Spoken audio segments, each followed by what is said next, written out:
자, 시리즈로 추가로 말씀드리도록 할게요. 그렇다면 제가 말씀드렸죠. 크레탑은 정말 고액 연봉자가 활용하는 최고의 데이터라고요. 그럼 어떤 게 있을까를 이번에는 조금 간단하게 말씀드릴게요. 사실 저는 제일 많이 보는 페이지가 이렇게 브리핑 페이지예요. 회사의 사업자 등록증 입력하고 보면은 이렇게 기업과 관련해서 브리핑 페이지가 나오는데, 저는 이렇게 마이라고 하는 프린터로 해서 PDF로 저장을 해요. 여하튼 이 회사야. 회사를 보면 기본적으로 회사의 전반적인 기호를 확인할 수 있어요. 법인 번호는 뭐고, 사업자 번호는 뭐고, 대표자는 뭔지. 그리고 여기 보면 표준산업분류상 뭘로 되어 있는지 나오는데, 사실 이거는 표준 재무제표에 있는 내용으로 실제 회사와 약간 거리가 있을 수 있어요. 그래서 실제 이거는 메모해 놓고요, 대표님이랑 얘기하는 거예요. 이것과 좀 다른 사업을 하세요? 대표님, 이게 표준 재무제표에 있는 것들을 맞물려서 나오는데 회사의 얼굴이거든요. 은행도 거래처도 대기업도 항상 대표님이 요걸 보고 가는데 이게 실제와 틀리면 잘못돼 있다라고 전 생각을 합니다. 그래서 꼭 세무대리인 통해서 이 부분 수정하셨으면 좋겠습니다 라고 말씀을 드리면 대표님이 좋아하시는 경우들이 굉장히 많아요. 그래? 이렇게 얘기하시는 것도 있겠고요. 또 여기서 확인할 수 있는 것 중에는 언제 설립했는지를 보는 거예요. 혹시 기억하세요? 이 설립일자는 사업자 등록증상의 설립일자예요. 그래서 개인사업자 법인전환은 우리가 중소기업지원법상에는 개인사업자가 처음 만들어질 때부터 회사의 나이를 보는데, 그건 조금 어려운 개념이니까 일단 사업자 등록증만 본다면 설립일자를 기준으로 해서 7년이 넘어갔네 안 넘어갔네를 보면서 창업기업이네 아니네를 대략적으로 파악할 수 있어요. 이게 7년 미만의 기업이란 뭐예요? 너무 좋은데? 자, 2018년 10월이에요. 그럼 어때요? 19, 20, 21, 22, 23, 24, 25년 10월. 얼마 안 남았죠? 여기는 다음 달에 창업기업에서 벗어나는 거예요. 그러니까 가능하면 금년에 무언가 도움을 많이 줘야 되는 회사였겠죠. 그리고 상시 조원은 몇 명이라고 나와 있는데 이거는 업데이트가 조금 잘 안 돼 있는 경우들이 굉장히 많습니다. 그래서 이거는 조금 체크해 봐야 될 거예요. 그러니까 이 회사는 어디에 있네, 이걸 조금 볼 수 있어요.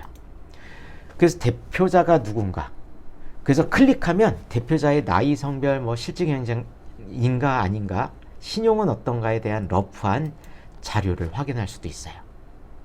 아까 말씀드렸던 연식을 통해서, 업력을 통해서 확인할 수도 있고요. 또 사람이 많으면 최소한 5명이 넘으면 고용지원금의 대상이잖아요. 그런 것들 이렇게 확인할 수가 있어요. 그 다음 단계에 아까 대표자를 클릭하면 이렇게 기업인 정보가 나옵니다. 그럼 이분은 어떤 분이었고 창업자였는지 아닌지, 나이는 대충 몇 살인지, 남자인지 여자인지, 실질 경영자인지 나와요. 즉 이 회사는 이렇게 나왔다는 건 최소한 은행에서 한번 대출 정도는 있었다라고 보시면 될 것 같아요. 그리고 이 대표님이 정부의 자금을 빌려들거나 아니면 회사 평가를 할 때 자기 이력서를 쓰거든요. 그거 보고 어떤 일을 쭉 하셨는지가 나오는 거죠. 그리고 이 회사에는, 이 대표님은 이 회사 이외에 어떤 사업자를 가지고 계셨었는지에 대한 내용을 볼 수 있어요. 이게 뭐죠? 창업기업 확인서 볼 때 나오는 내용이거든요. 어떤 비즈니스를 했었는지, 언제 폐업했는지를 보면서 이 회사 대표님이 선수구나, 아니 선수가 아니네, 이런 내용들을 여기서 확인할 수 있어요. 그리고 대표님 자체적으로 사업장이 몇 개 있는지 이렇게 보는 거죠. 그래서 이런 내용들을 보면서 대표님이 동종 창업을 하셨구나, 즉 비슷한 종류의 창업을 하셨으면 중소기업 기본 지원법상의 창업기업이 안 될 수 있거든요. 그래서 그런 것들을 볼 수 있으니 대표님한테 가서 뭘 여쭤봐야 되죠? 대표님, 이전에 회사를 여러 개 운영하셨던 것으로 기억이 나는데요, 정부가 도움을 주려면 사실은 7년 미만의 기업이라는 것도 있지만 대표님께서 어떤 사업을 하시다 폐업을 하셨으면 똑같은 일을 기준으로 한다면 3년은 지난 다음에 창업하셔야 창업기업을 보고 조금 많이 도와주거든요.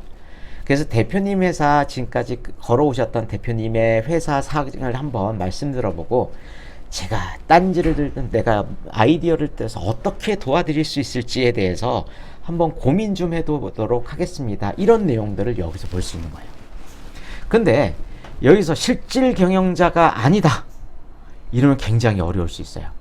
그래서 사실은 주주에서, 주주 현황에서 이렇게 최대 주주라고 하는 사람이 본인이고 이 사람이 대표이사일 때 실질 경영자로 보거든요. 근데 여기 한번 보세요. 이 회사는 대표이사가 계시긴 한데 5,000주 갖고 있고요. 다른 사람도 5,000 이렇게 갖고 있어요. 보시기에 이 회사에 대표이사가 파워가 있을 것 같으세요? 아니죠.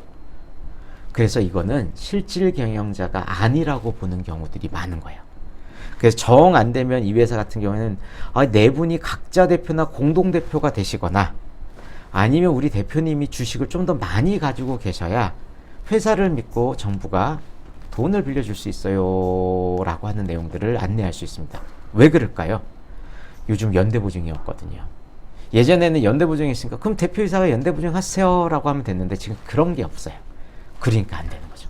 그래서 이 부분은 너무나 중요한 장표예요.